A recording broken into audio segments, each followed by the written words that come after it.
In this lesson, we're going to combine our knowledge of functions with a new topic: objects. Objects are the basis for every Python program that you will ever write.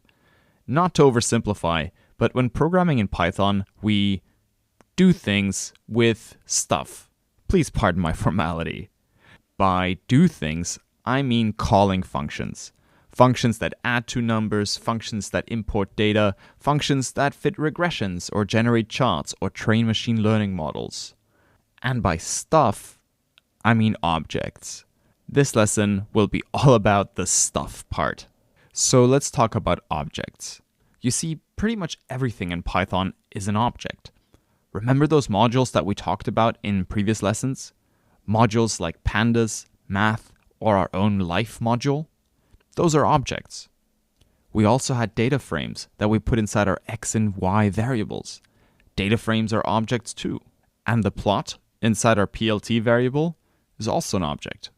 More formally, all the data in Python take the form of objects. And the goal of this lesson is to explain the code that we wrote in previous lessons in more detail.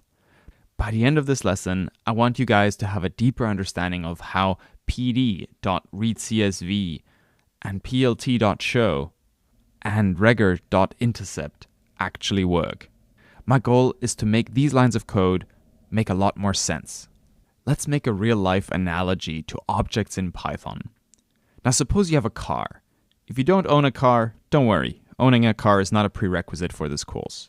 I actually don't own a car myself, but I've watched enough Top Gear to get very good at talking about cars and pretending I own one. Anyhow, we're going to talk about your red car like it's a Python object. First off, your car needs to have a name. After all, every decent car has a name. David Hasselhoff's car in Knight Rider was called Kit, and in Pixar's movie, the protagonist was called Lightning McQueen. So in honor of Pixar, we're going to name your red race car Lightning McQueen, all lowercase and with an underscore, to keep with Python naming conventions and also avoid expensive American lawsuits. Now, if you had to describe this car to your friends, you might talk about your car's color, the number of seats it has, the power of the engine, or how much petrol you have left in the tank. All these things are attributes of your car. Now, there's something quite significant about this. Namely, these attributes capture information about the state of your car. And your car's state can change. For example, as you're driving along, the amount of fuel in the tank will decrease. In the same way, if you've got a computer game, the state of the game will also change, right? Most obviously, the level that the player is on will change as the program runs. This is the kind of thing I'm alluding to when I'm talking about state. But coming back to these attributes, let's talk about these attributes in a bit more detail and look at the Python syntax. The thing is, much of Python programming boils down to this simple pattern: object.attribute. So if you were writing a piece of Python code accessing the attributes of your car, then you might write something like Lightning McQueen.color, or Lightning McQueen.enginepower, or Lightning McQueen.mileage. We've actually encountered this object.attribute pattern many times before. One of the best examples is when we pulled out the coefficient of our regression, or when we accessed the intercept of the regression. In both of these cases, the linear regression inside our regger variable was the object, and this object had an attribute called intercept underscore. Now, don't worry about the underscore at the end of this name. It's just part of the name of the attribute. The underscore has no special meaning. They could have called this attribute something else, but they tagged on the underscore at the end of the name. The point is that we also used the same object.attribute pattern when we were talking about our Python modules with Hitchhiker's Guide.theAnswer and math.py. In all of these cases, we are able to access information from inside our object using the dot notation. And it didn't matter if that object was a linear regression or if it was a Python module. Now, accessing information from objects through their attributes is very well and good. But remember how we said that Python is all about doing things with stuff. This is where our functions come in. However, because we really like computer programming jargon, we're going to use a different word to refer to functions in this context. Functions that are used with an object are called methods. Now, oftentimes you'll hear the word function and method used interchangeably. And trust me, I'd be the last person to nitpick about this use of language. But it's still a good idea to get familiar with all this vocabulary because you'll definitely come across these words online. And also, nobody enjoys getting corrected by strangers on the internet in online forums. So use methods when you're talking about functions that belong to an object. Let's return to our car example. Before, we talked about how our car has a state. It can be a new car with low mileage, it can be an old car with high mileage. The car's fuel tank can be full, or the car can be almost out of petrol. The state of the car object is captured through the attributes of the car. An attribute is a piece of information about the car, like the mileage or the amount of fuel. Now, unless you're playing top trumps, the most interesting thing about a car is not its stats, but what the car does. And the coolest part of the car is definitely its behavior. Remember that we said programming is about doing things? Well, things get done by calling methods. And methods are the name for functions that belong to an object. So, an example of a method on our car object would be something like drive. Now the question is, how do we call one of these functions that's associated with our car?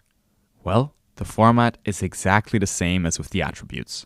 We use the dot notation.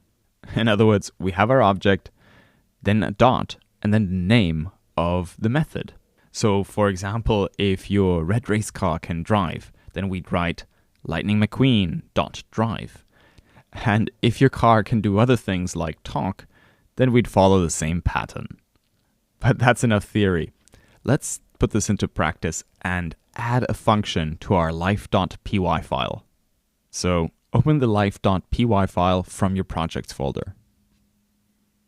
In here, we're going to create a function by using the keyword def, and we're going to call this function quote_Marvin.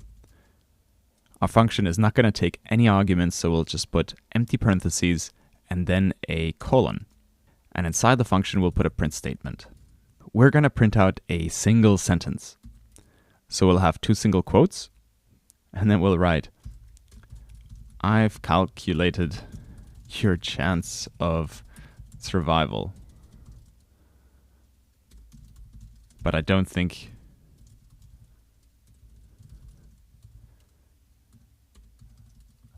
you'll like it. Now, check out what happens if we add an apostrophe before the T in don't. Putting that single quote there terminates our string. So anything after the single quote is considered to be Python code, and then we have another single quote here. So this is a problem, right? We've got a special character, that single quote, inside of our piece of text. The obvious problem is that in Python, single quotes also go at the beginning and at the end of a string to tell Python that something is a piece of text. So we need to tell Python that it should ignore the single quote in don't. In other words, we have to escape the single quote character. To escape a special character like this, we have to add a backslash in front of it. This is what a backslash looks like. Notice how as soon as I put it there, the syntax highlighting changes. This single quote is ignored, and now this single quote at the end is what terminates this string. Now, if you're looking at your keyboard, you don't want to use this one here. This is the /, and this does not escape the single quote. You want to use the backslash. And I'm going to add two more backslashes in single quotes. I'm going to add one here, and I'm going to add one here. Now let's save the file and then return to the Python intro notebook that we've been working in. So I'm going to go to File, Save. I'm going to switch tabs to the Python intro notebook, And this is where we've imported life as Hitchhiker's Guide. Now, if you're returning to this notebook and have not run the code in here for a while, you can either click inside this cell here and press Shift-Enter on your keyboard to rerun the cell, or you can go to Cell and then Run All to run all the cells in the notebook. After you've done that, go to the bottom of your notebook and there, as a challenge, see if you can call the quote Marvin method. If you call this method successfully, then you should see a quote from the Hitchhiker's Guide to the Galaxy appear below the cell after you run it. I'll give you a few seconds to pause the video. And here's the solution. You'd write Hitchhiker's Guide dot quote underscore Marvin and hit Shift-Enter. Remember, to call the quote Marvin method, we need to use our module object. In this case, our module has the name Hitchhiker's Guide. Put a dot after Hitchhiker's Guide and then write the method name. Now, suppose you just try to run quote Marvin on its own without the object. In that case, you'd get an error. The error would read, name quote Marvin is not defined. In other words, our Python notebook doesn't recognize a function called quote Marvin. And this is because quote Marvin belongs to the life.py file. It belongs to the module, not our Python intro notebook. And this neatly illustrates the difference between a function and a method. To use quote Marvin, we need to have that object and use the dot notation. In contrast, for a function like print, or for a function like type, we don't have to have anything before that function name. Print and type are functions, while quote Marvin is a method. So let's revisit our old notebook with the linear regression again. Looking at this code, pd.readcsv, we now see pd as the object and read_csv as the method. And below, we can now recognize plt as the object and scatter as the method. In fact, we're calling a whole host of methods on this plt object, including xlabel, ylabel, title, and show. Now, a question that we get a lot, and something that can be a little bit confusing, is the link between variables and objects. So let's talk about this a little bit and link how this lesson ties in with what we said about variables. Back at the top of our Python intro notebook, we had a variable called myAge. The question you might ask at this point is myAge an object? And the way to think about it is this. Variables are containers. Variables are boxes that hold on to data. The thing inside the variable is the actual object. In this case, the object is the number 32.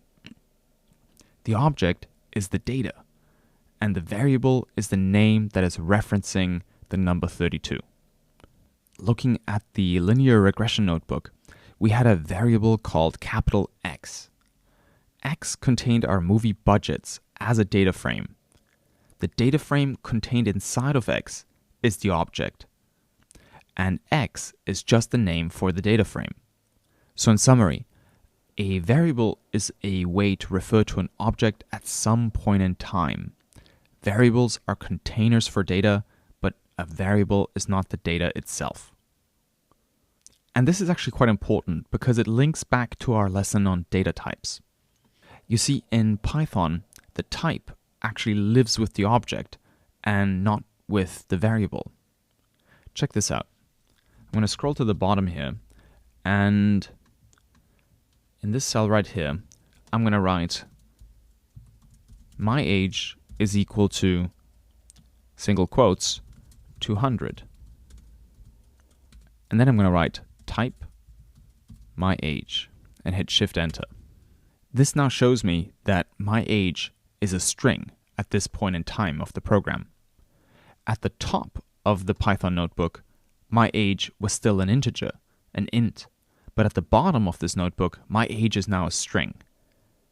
In other words, I can change the type of my age. So let's change it again. I'm going to say my age is equal to 20.53. I'm going to say type my age and hit Shift Enter. Now we see that my age is a float. So in our notebook, my age starts out as an integer equal to 32, then it becomes a string, and then it becomes a floating point number. Now, this piece of code will actually really freak out a Java or C programmer, by the way. The Java and C guys watching this probably just had a cold shiver run down their spine, like when they watched the girl come out of the well in the horror movie The Ring. But the important point I'm trying to make here is that in Python, the type lives with the object inside the variable, not the variable itself. So in this code, we've simply changed what the object is inside of my age, inside of the variable. We've changed which object the variable is referencing. And there's actually another important link to our lesson on types, namely the fact that the behavior of the object will depend on its type.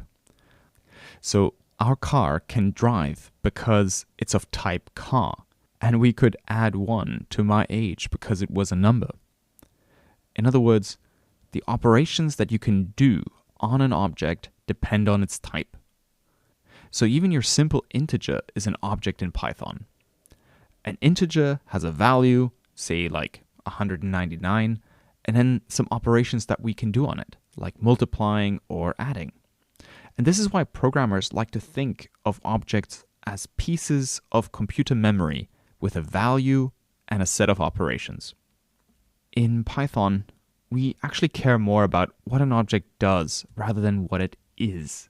Python programmers care more about an object's behavior and its methods than what its data type is. This is what makes Python's types dynamic. And this is at the root of Python's flexibility as a programming language. On Python's Wikipedia page, this is what people mean when they talk about Python's dynamic type system. That said, I harp on and on about types because, in my experience, even though they give Python a lot of flexibility, they're also a big stumbling block when you're first starting out with Python. Now, as a challenge, let's put a couple of the past lessons together. You're back as the engineering lead at the calculator company in Silicon Valley. You've been laughing at your boss's terrible jokes and you got a big bonus, but your company needs to ship its calculators to its first paying customers ASAP. So it's crunch time for you and your development team, and it's on you to implement the square root functionality of the calculator. Here's what you gotta do. You gotta open that life.py file and you gotta import the math module. And then you're going to try to figure out how to use the Python square root functionality from the math module. You're going to create your own function called square_root. And that function is going to take one input and return the square root of whatever that function has been given as an argument. After you're all done, you're going to save the life.py file. And in your Jupyter notebook, you're going to go to restart and run all. Finally, in the bottom cell of your Python intro notebook, you're going to calculate the square root of 63.14. I'll give you a few seconds to pause the video and have a go at this challenge. Ready? Here's the solution. At the top of our life.py file, we're going to import math. And then we're going to create a function called def square_root. And it's going to take a single input, say x, semicolon, and then in the body of the function, we're going to return the result of the calculation. So the question is, how do we make that calculation? The way we figure this out is that we're going to Google for the official Python documentation on the math module. So we're going to write Python math module documentation into Google, And then we're going to go to the Python 3, which is what we're using, documentation. The documentation will look something like this. And it's a pretty long page, but let's see if we can find square root. And if we search for the word square on this page, we can see that the guidance for using the square root in the math module looks like this. We'd have to use the math module, then put a dot after it, and then write sqrt and provide a single argument. Let's use this functionality back in our life.py module. On the same line where we have our return statement, we're going to write math.sqrt, and we're going to provide the same input, the same parameter that we have for our function. So the name of that parameter in our case is x. Now again, the exact name of this parameter doesn't really matter. We could have called this thing something else. In this case, we'd have to be consistent. We'd have to call this something else as well. That way we're using the same parameter. Back in our Jupyter notebook, we said we'd go to kernel, restart, and run all to make sure that this works, no matter what it is that you've been doing prior to getting to this point in the video. So here in our last cell, we can write Hitchhiker's Guide dot square underscore root, and then provide the value 63.14. This was the last part of the challenge. Hitting Shift Enter, I can see an attribute error. Life has no attribute called square root. What did we forget to do? If you're getting this as well, it's because you haven't saved your life.py file. And you can actually tell that there are unsaved changes by the little star in the name of the tab. So go to File, hit Save, that little star will disappear, and it'll say that your file was saved a few seconds ago. And back in our Python notebook, we're going to have to go again to kernel, restart, and run all.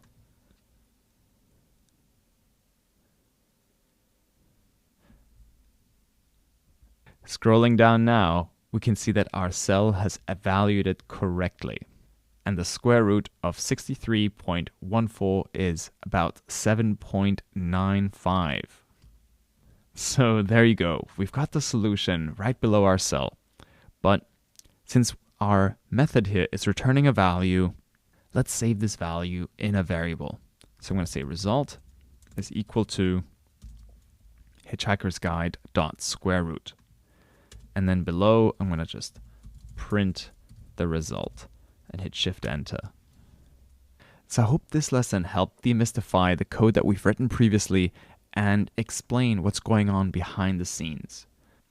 Looking at this line of code, reading result is equal to hitchhiker's guide dot square root 63.14, we can see that it's exactly the same pattern as with the Python code that we wrote when we're doing our linear regression. There we wrote data is equal to pd.read_CSV. We've got an object called pd, it has a method called readCSV, and that method is returning a value that we're storing in a variable called data. Cool, so at this point, you pretty much know Python.